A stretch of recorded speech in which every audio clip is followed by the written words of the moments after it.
Nijinakas, Makwan, and Odam, Onamani, Zagigan, and Dujaba.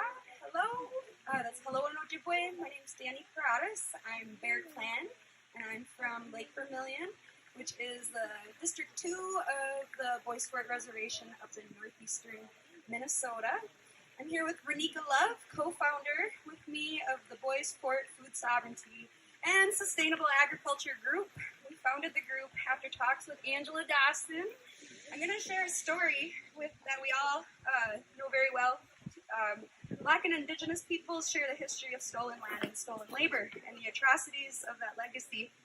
The federal government used legal fictions to justify its cruelty.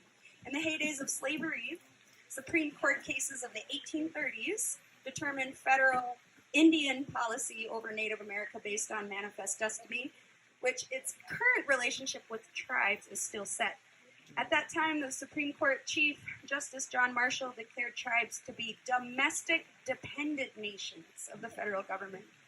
This started our dependency cycles.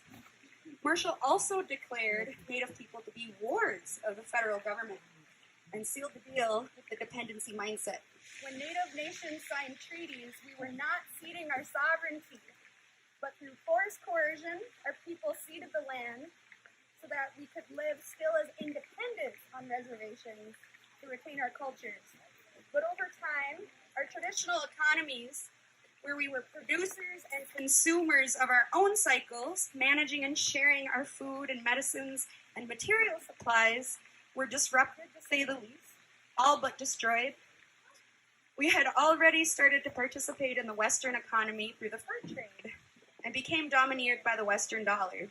Then, being stuck on reservations, we couldn't hold up our old systems of trade with other tribal nations, and being so isolated had less agency, and so poverty and social illness came to pass. We were forced to assimilate into a society that treated us as less than, as savage animals needing to be controlled. How do we now get our sovereignty back, truly? I believe it's in having legitimate governance and decision-making of our food supply, our medicines, our energy, and our water and our building materials. Right now, all of these are imported.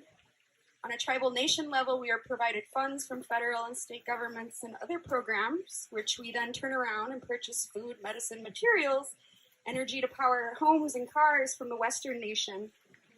And when we take other people's monies to fund our livelihoods, we take on their agendas, and they will always have leverage over us.